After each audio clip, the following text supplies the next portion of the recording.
Dungey all over Canard now. This is as close as he has been to him at any point in the race. And as we said before, it's as close as Roczen has been to Dungey in several laps.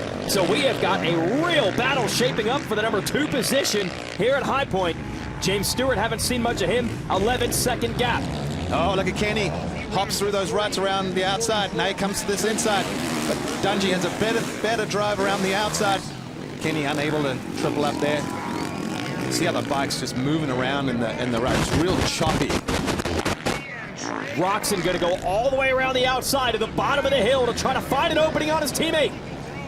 Dungey able to cut it off. So Dungey's in a tough situation now. He wants to pass Canard, but can't leave the door open. Yeah, talk about being caught between a rock and a hard place. A Roczen. And a hard place. A Roczen and a hard place. There we go. I like that. There's that little knuckle on the inside that you don't like that jump, but Dungey just took it. Hey, I don't have to go over it. I don't mind it. They can leave it there. I'm cool with it. I'm saying I don't think these guys like it because they go around it, but that's just nothing against the jump. It's just if you can avoid bumps and jumps, you will. Well, look at how much it's allowed things to tighten up. 2 different lines in that corner. Roczen is right there. And also Dungey's trying to show a wheel to Canard. Tremendous fight for 2nd, 3rd, and 4th at High Point. Roczen switching up lines on Dungey's on the inside. Oh, I thought Roczen might have gone for it and they were going to hit in midair. Very smart move by Kenny, knowing Ryan was just ahead of him. He controls the line. But I thought for a brief second we might have seen 2 KTM riders glued together in midair over the biggest jump at Mount Morris. If you're Roger DeCoster, the team manager for that squad, or anyone on this team, that's the only thing you're worried about right now. Don't take each other out. Oh, Dungey had a wheel on the inside of Canard. Couldn't make it happen. Well, Dungey knows he's 1 minute he's fending off Roczen, so right now he's going, I've got to make this happen. I've got to make this happen. Watch Kenny through here. Kenny make it happen. He triples up. Dungey takes the line away. Wow, Dungey. Now that was starting to push the envelope. He came right into Roczen. Hey, why not? That's racing.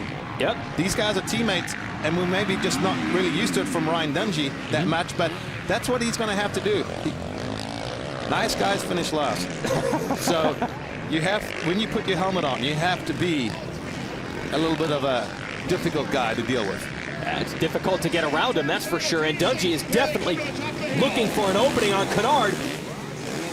Roczen and Dungey in totally different spots on the racetrack from where they were a lap ago. That's just the nature of this battle. You mentioned adapting to the track, but they're also adapting to each other. That cannot be easy. Well, you see them switching up lines, and that's because with it drying out, they're all like earlier. No one went to the outside, but Dungey tries it. He gets blocked past. Now Roczen comes down the hill. Can Dungey do it here? Dungey's going to be on the outside of this corner. This could either be really good or really bad. Roczen had to follow him through. Now Canard has to deal with that knuckle jump on the inside and negotiates it well, holds on to 2nd. Wow. Credit to Canard. Yeah, I was about to say, he really made most of going all the way around the inside in the deepest part and hitting the jump, but he really railed that turn. I mean, he knows these guys are all over him. If he doesn't commit every single turn, he's going to get past. Drag race down to the inside. Dungey tries again. Not able to make it happen. Ryan Dungey trying very hard, but Trey Canard is riding so well.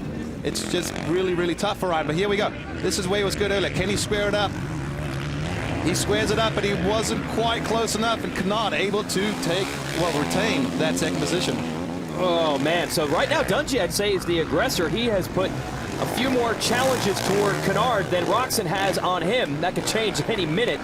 Okay, this is a critical juncture of the track. This downhill and the right-hand turn leads to that jump that Roczen had been using to make passes. And Canard is being held up by lap traffic. Dungey's got an opening. That lapper didn't know what happened. He got split both sides. He just said, I'll stay in the middle and get out of the way, please. And he's got to deal with Roczen as well. I thought Canard was in a bad spot there, and somehow he's able to come out still in the number 2 position. Dungey getting hung out to dry by another one of the lap riders. Well, with some of these ruts, it is almost, at times, impossible for these guys to get out of the way, because sometimes they think they're getting out of the way and they may end up moving in your way. So just the nature of this track. Canard made a mistake entering this downhill. Dungey looking to take advantage, and every time he gets about a half a bike length next to him, Canard is able to fend him off on that Honda Muscle Milk machine. On the downhill we go. Downhill, it's an off camber, you can't quite see it. Dungey now squares it up to the inside of the lapper. He gets around no problem. Is this going to have any effect on Ken Roczen? I think it will. I think he'll get him right here. Oh, Dungey comes up makes a big short. mistake. He's off the track and into the mud. And just like that, he coughs up third. And he has to wait for an opening in the repeater banners. And I was just going to say, it looked like they had opened up the slightest bit of distance on Roczen. And about 10 seconds later, Dungey coughs up the spot. That could have been ugly. What causes that there? Is that maybe ruts on the takeoff? Yeah, he gets a little cross-rutted going up. I see. When the front was tucking, he's lucky he didn't wash out when he took off. So here's Roczen behind the starting gate. This triple step up. He'll definitely jump it now that he doesn't have Dungey in front of him. So now he's free to go after Canard, although the mistake by Dungey has given Canard a little bit of breathing room with 2 laps to go. James Stewart on the Yoshimura Suzuki is gone up front. Take us through it with Dungey. Wow. You just see the bike swaps and he lands in that mud, but who knows what could have been there. But nice save there by Ryan Dungey. Those ruts are long. You realize how gnarly they are when you get that camera angle from behind. Yeah. So this track is difficult to begin with, but you factor in all the elements these guys are having to deal with today. It's very, very technical, and probably no real surprise to see a very technical rider out in the lead.